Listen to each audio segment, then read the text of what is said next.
রহমান চৌধুরীকে প্রধান বিচারপতি নিয়োগ দিয়ে প্রজ্ঞাপন জারি হয় গত 23 ডিসেম্বর। জুলাই গণ অভ্যুত্থানে আওয়ামী লীগ সরকারের পতনের পর গত বছরের 11 আগস্ট দেশের 25তম প্রধান বিচারপতি হন বিচারপতি সৈয়দ রেফাত আহমেদ। তারপর প্রধান বিচারপতি হলেন জুবায়ের রহমান চৌধুরী। তাঁর 67 বছর পূর্ণ হবে 2028 সালের 17 মে। জুবায়ের রহমান চৌধুরী 1985 সালে জজ কোর্টে, 1987 সালে সুপ্রিম কোর্টের হাইকোর্ট বিভাগে আইনজীবী হিসেবে তালিকাভুক্ত হন। হাইকোর্টের অতিরিক্ত বিচারক হন 2003 সালের 27 আগস্ট। নিয়োগ স্থায়ী হয় 2005 সালে, আর আপিল বিভাগের বিচারক হিসেবে শপথ নেন 2024 সালের 13 আগস্ট। আবারও জটিল বিএনপি চেয়ারপারসন খালেদা জিয়ার অবস্থা। তিনি সংকটময় মুহূর্ত পার করছেন বলে জানিয়েছেন তার চিকিৎসক ও বিএনপি স্থায়ী কমিটির সদস্য ডাক্তার AZM জাহিদ হোসেন। গতরাত 12:30টার দিকে রাজধানীর এভার কেয়ার হাসপাতালের সামনে তাৎক্ষণিক ব্রিফে ডাক্তার জাহিদ জানান, শারীরিক অবস্থার ক্রমাগত অবনতির কারণেই খালেদা জিয়াকে কেবিন থেকে সিসিইউ এবং সেখান থেকে পরবর্তীতে আইসিইউতে নেওয়া হয়। দেশি বিদেশি চিকিৎসকেরা খালেদা জিয়াকে চিকিৎসা দিচ্ছেন, তাতে যুক্ত রয়েছেন তার গৃহবধূ ডাক্তার জুবাইদা রহমানও। এদিকে শনিবার দিনভর নানা কর্মসূচি শেষে রাতে আবারও মাকে দেখতে যান তারেক রহমান।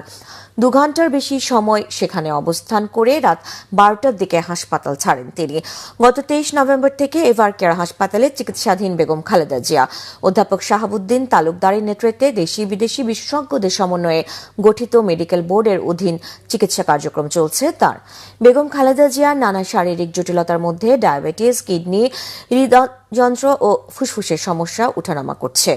তার স্বাস্থ্যের এমন পরিস্থিতিতে তাকে উন্নত চিকিৎসার জন্য বিদেশে নেওয়ার কথা বিএনপির পক্ষ থেকে বলা হলেও শেষ পর্যন্ত তা সম্ভব হয়নি। শারীরিক অবস্থা আকাশযাত্রার উপযোগী না হওয়ায় দেশেই তার চিকিৎসা চলছে। দর্শক, এই মুহূর্তে এভার কেয়ার হাসপাতালের সামনে আছেন সহকর্মী আহমেদ সরোয়ার। সরাসরি যাচ্ছি তার কাছে। সরোয়ার, বেগম খালেদা জিয়ার শারীরিক অবস্থার আরো কোনো তথ্য আছে? কারা আছেন এখন সেখানে? বেগম খালেদা জিয়ার শারীরিক অবস্থার অবনতি আপনি যেমনটি বলছিলেন এর আগের সংবাদে, আসলে গতকাল রাত 12টার দিকে অনির্ধারিত ব্রিফিংয়ে ডক্টর জাহিদ হোসেন যখন বলেছেন যে বেগম খালেদা জিয়ার অবস্থা সংকটাপন্ন, তবে তিনি আগে যে অবস্থায় ছিলেন তার থেকে উন্নত হয়েছে বলা যাবে না, অবস্থা সেরকমই আছে। তিনি ডাক্তারদের নিবিড় পর্যবেক্ষণে আছেন। দেশি বিদেশি ডাক্তারদের সমন্বয়ে যে মেডিকেল বোর্ড তাকে নিবিড় পর্যবেক্ষণে রেখেছেন। তারপর থেকে আসলে সবার মনে একটি শঙ্কা তৈরি হয়েছে খালেদা জিয়ার স্বাস্থ্যের অবস্থা নিয়ে। এরই মধ্যে ভোর রাতে আবার তার পুত্র তারেক রহমান দেশবাসীর কাছে দোয়া চেয়েছেন বেগম খালেদা জিয়ার শারীরিক সুস্থতার জন্য। আসলে ডক্টর জাহিদ যেমনটা জানিয়েছেন যে